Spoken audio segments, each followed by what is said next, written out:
Greetings, everyone. I finally found in Microsoft Word the design button, the evasive, elusive design button.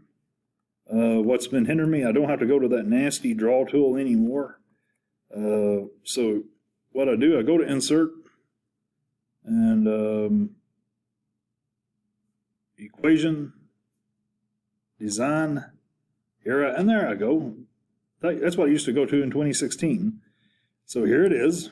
And I can do roots easy. Now in the last video we had 15 times the fourth root of, what was it, 125? And we divided that by, the 15 is understood to be the numerator.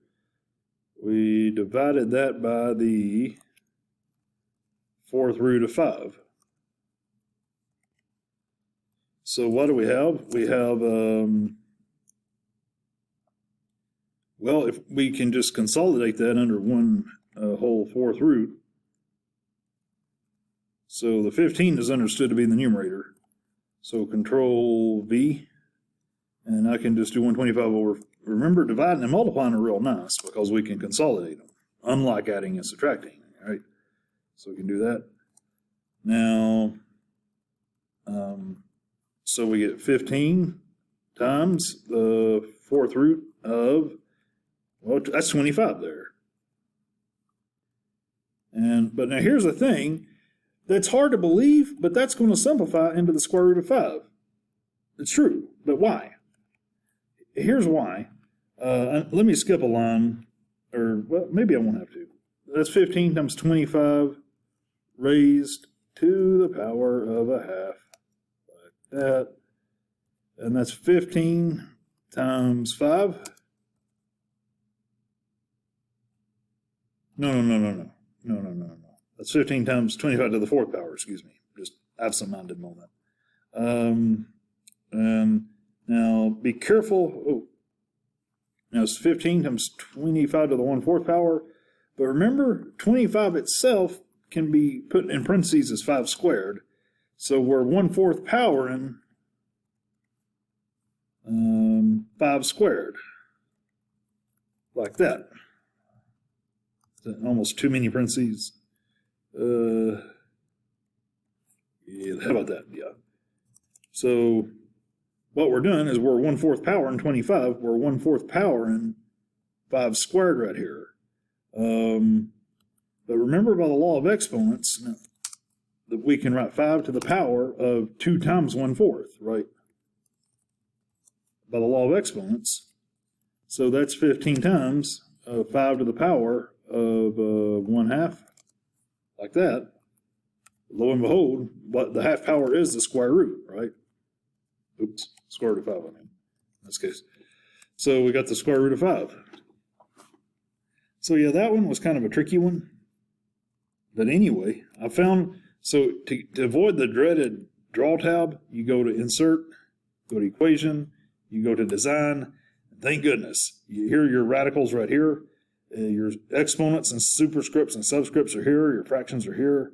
Brackets are here. Summation is here if you ever want it. You can even do weird stuff, like put hats over stuff. Like, for example, if you ever wanted to do put a hat over X, you can go to Insert, Equation, Equation, Design, accent, you can put you can put a swervy bar over it, a tilde over it. Where's classic hat? Right here. So there's X hat. If you ever want to do X bar, that's how you type in X bar. But anyway, I don't need it right now, but that's how you do it. So let's bring it on back. Well, let's move into polynomials. Now, we can get all geometric, but maybe later. Now, a polynomial is a sum of positive integer powers along with the 0 power as well. The lead coefficient is a sub n. The lead degree is x to the n power. And a null is the constant term, or a sub 0, I should say. It's a sub 0. And there's an understood invisible x to the 0 power in front of a sub 0. But remember, it doesn't matter because x to the 0 power is 1, and multiplication by 1 is of no affect, right? It doesn't change a null. So a sub 0 just stays a sub 0. Now, on a separate note, a1x is called the linear term, and x is understood to be x to the 1 power, right? So now the quadratic term is the a2x squared power, and each of these things are called terms. Like a2x squared is a term, a1x to the 1, which is a1x, is a term, a null is a term. The lead term is the a sub nx to the n, whatever n is. It could be 3, it could be a billion, I don't know, right? It could even be 0 if you have a constant. We don't know. It could be whatever. So a polynomial is just now the powers or the n's have to be integers here. All the powers have to be integers, and the subscripts have to be integers. Now the coefficients could be weird stuff, weird real numbers, right? They could be irrational. They could be pi. A2 could be pi or something, right? It could even be 0 and just wonk out the term and make it gone, right? 0 is rational, but it's weird. It just gets rid of stuff. Now, we do insist that a sub n not be 0, because we don't want to eradicate the lead term, right? We want a sub n to be something that's viable and not 0. So, yeah. Now, it's like if we got a quadratic, n is 2, right? Like if n is 2, then n is, if we start at the 2 power, n is 2. So we'd just start at a2x squared. N is 2, and a sub n is not 0, or we wouldn't really start there, if a2 were 0. So we want a2 to be non-zero anyway. So here's the algorithm for writing a polynomial. And these are all polynomials. Part A, we refer to it as a cubic polynomial because it's a third, its highest power is 3. And we call it a cubic, by the way. Second order polynomials we call a quadratic, as you probably know. First order polynomials we call linear, as you probably know. 0 order are called constants, as you probably know. Fourth order, less common, but they're called quartic anyway. And fifth order, quintic. I don't want to go on and on. So here's cubic. Now the lead coefficient is negative 4. And the lead term is negative 4x cubed. The lead power is 3. And this is kind of in unorthodox order. I'd prefer to write it as negative 4x cubed plus 2x squared plus 3. I like to write things in descending exponential order. It's just nicer that way. And they do so in B, right? B is a quintic. The lead exponent is 5, in other words. Now, just by coincidence and happenstance, it's quintic because the lead exponent is 5. Did I say that right earlier? It's quintic because the lead exponent is 5, right? Okay. Now, the lead coefficient, an unfortunate choice for a first example, right? But the lead coefficient is also 5. But that does not make it quintic. That's just a coincidence, right? The lead coefficient is 5. And it is in descending exponential order. And again, it's quintic because the lead exponent is 5.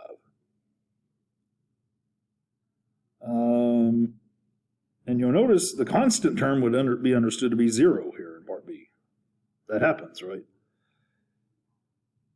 Part C, the lead coefficient, we've got a cubic. The lead coefficient is negative 1, understood. We have a negative 1. And the lead term would just be the negative p cubed, which is understood to be negative 1p cubed. The lead exponent for the cubic is 3. And you all get the idea. We call that, by the way, the lead exponent determines the degree of the polynomial. So a cubic is degree 3 for part A and part C, and a quintic for part B would be degree 5 for that exponent. Now, we can add and subtract polynomials just the way you think we ought to. If we add two polynomials or subtract them, well, we just combine the like terms. We combine constants with constants, x to the ones with x to the ones, x squareds with x squareds, x cubes with x cubes, x to the fourth, x to the fourth, x to the fifth, x to the fifth, and so on. We combine like terms, and we simplify and write in standard form. Like, for example, if we add these two polynomials, now, in this situation, 4x cubed has no one really to go with, and there's a positive sign here, so we're adding. So 4x cubed just kind of comes down. It just is what it is. Now, 8x squared and 12x squared, notice we do 12x squared plus the 8x squared here, so it's 20x squared here. Now, they do the extra nice step. It's very pretty. They put the plus sign, and they gather their x squareds here in a flock. They put a plus sign. They gather their linear terms here in a flock. Namely the 9x and the negative 5x here in a flock. You remember that's 9x plus negative 5x if you want to write it out longhand. And they gather their constants in a flock. So it's plus negative 21 plus positive 20. That's just negative 21 plus 20 here. So you get negative 1 for the constant term here. And 9x minus 5x, that's positive 4x here. Of course, we get positive 20x squared here. That's easy for the x squared. And the x cubed is easy because it has nobody to go with. So you add squares with squares, 1 powers with 1 powers, add or subtract is the case. If you add a negative, that's the same thing as just subtracting. And then here, you could look at that as 20 minus 21 is negative 1, right? Because if you add negatives, that's just like subtracting. Anyway, here we go. So that's example 2. And number 2, you just do it analogously. So that's pretty basic. Example 3. Now, if you subtract from the start, you had to be more careful. The parentheses were kind of superfluous earlier a little bit. Here they're important. Especially important are these parentheses around this second guy on the right side of the minus sign. Okay. Now, the terms on the left side of the minus sign, they don't change negativity.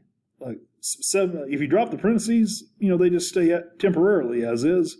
We have 7x to the fourth minus x squared plus 6x plus 1. But then if you drop these parentheses, there's a price you got to pay. You just have to remember to pay it. You have to negate everything. So you have minus 5x cubed. And now we distribute, that's like distributing multiplicative negative 1 through all here.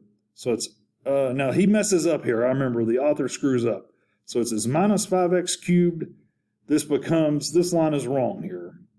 So, and then that's going to become plus 2x squared. And that's going to become minus 3x minus 2. He messed up this part right here. Now he gets the rest of it right. So we got 7x to the fourth minus 1x squared plus 6x plus 1. That's okay. Minus 5x cubed plus 2x squared. He messed that up. Minus 3x. He messed that up as well. And then minus 2. He actually got that right. But if we, so what can we do? 7x to the fourth has no one else to go with. Let's see. We got minus 5x cubed has no one else to go with. Now, neg 1x squared, and that becomes plus 2x squared. So that's pos 1x squared right here.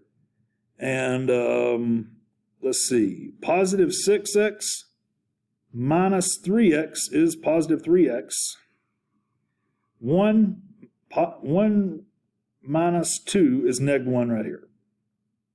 So yeah, he's the author. No author is perfect.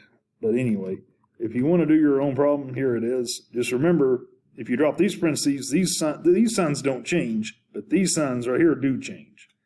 Anyway, I'll see y'all on the next video. We'll multiply polynomials on the next video.